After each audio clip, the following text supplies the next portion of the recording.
Katie. We have The Secret of Redgate Farm. We are on Chapter 9, Black Snake Colony Member. Nancy was too far away from her car to see its driver or license plate. Thoughtfully, she went to bed, but lay awake for some time, feeling completely baffled over the many mysterious happenings. By morning, she felt eager for action. Ever since her arrival at Redgate Farm, Nancy had wanted to visit the cavern on the hillside.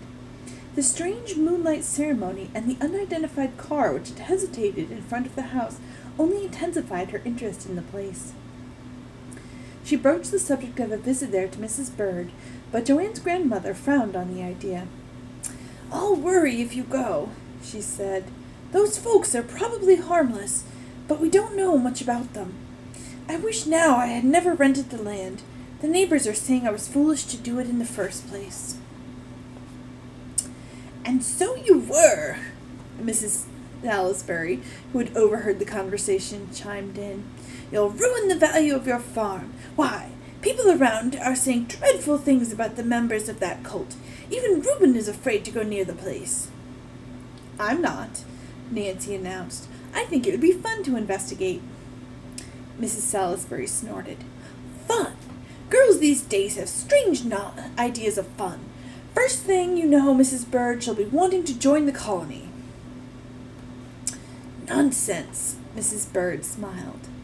In order to avoid further dissension, Nancy dropped the subject of the cave. But that afternoon she set out alone on a hike. Making her way to the woods which skirted the river, Nancy struck a well-worn path and decided to continue along it. She had walked only a short way when the sound of a faint cry came to her. Nancy halted in the path and listened intently. The cry was not repeated. "Maybe I imagined it," she said to herself. Nevertheless, Nancy quickened her pace. Looking about her, she walked. As she rounded a bend a few minutes later, she was startled to see a woman hunched over on the ground, writhing in pain. "What's the matter?" Nancy cried out, hurrying over to her. Then the girl's eyes widened. This was the woman she had seen running across the field in the night of the storm. "I tripped on a root in the path," the woman murmured, rocking back and forth in pain. "My ankle, it's broken." Nancy dropped to one knee and quickly examined the injured ankle. It was swelling rapidly, but all the bones seemed to be in place. "See if you can stand," she advised. With Nancy's help, the woman managed to get to her feet, but winced as she tried to take her first step. "It isn't broken," Nancy said gently, "but you have a bad sprain." "Oh, what'll I do now?" the woman moaned.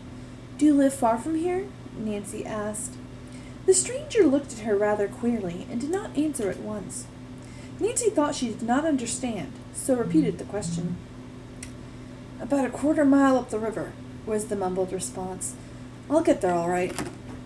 "You're scarcely able to walk a step," Nancy said with a troubled frown. "Please let me help you back to the farm. Please let me run back to the farm and bring help." "No, no," the woman protested, clutching Nancy fearfully by the arm. "I don't want to be a bother to anyone." "Nonsense! You shouldn't be walking at all. It won't take me a minute to get someone to help you." The woman shook her head stubbornly. "My foot feels better now. I can walk by myself." She started off, but nearly collapsed by the time she had taken 3 steps.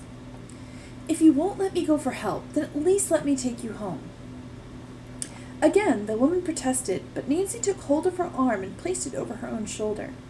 With Nancy's support, the woman made slow and painful progress up the path. "This is killing you," Nancy said, dismayed that the woman was so foolishly stubborn. "I can get our hired man to carry you." "No," the woman objected vehemently. Her unwillingness to accept help puzzled Nancy. As they made their way slowly along, she became aware that her companion's distress was not entirely due to pain, but partially to Nancy's own presence.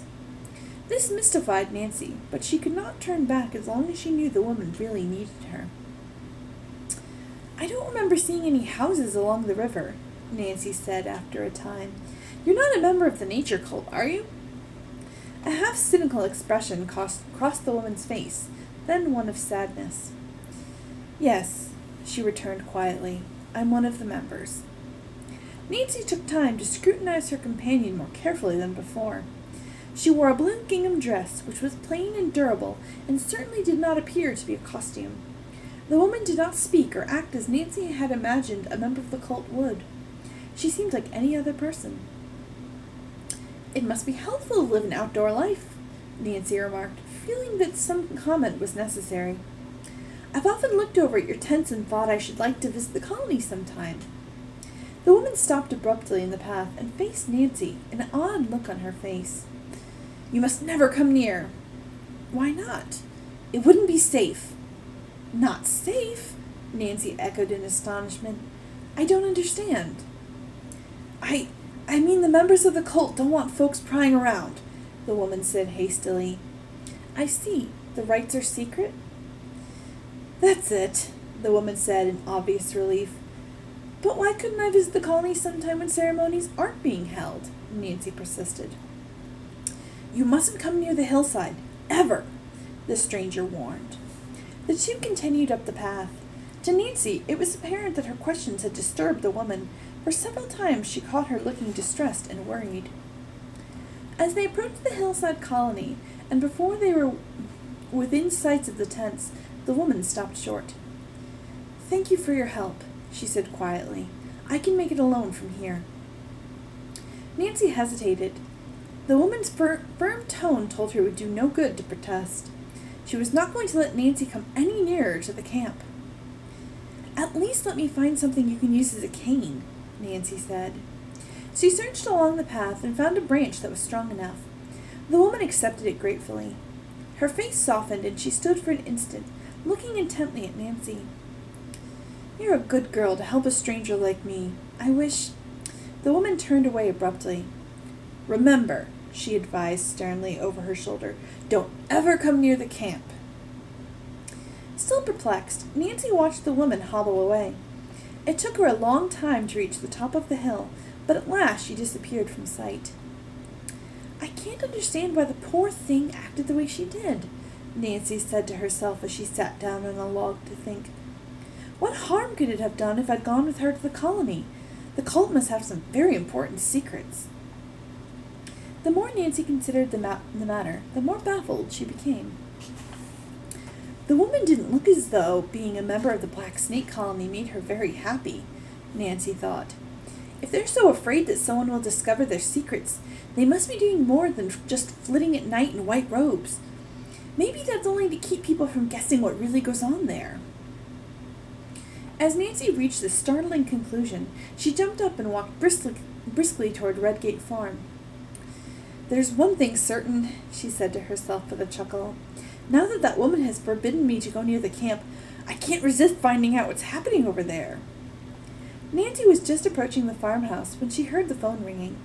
She hurried inside and answered it. Yes, this is Nancy Drew, she replied to a strange man's question. One moment. While Nancy waited, she wondered who the caller might be. Was someone going to threaten her to desist in her detective work? Oh, she said as the next speaker announced himself as Chief McGinnis. A sense of relief came over the girl. I have some news, Nancy, the officer said. It's discouraging. Nothing on the code of the missing men. Then he chuckled. We need another clue from you. Nancy realized her old friend was teasing. Glad to help, she said gaily. What's the assignment? To find out where the Hale Syndicate moved to after it left room 305. Then it was their headquarters, Nancy cried excitedly. Temporarily, but they left no forwarding address, the police chief said. If we could decipher the rest of the code, we might be able to trace them, Nancy said.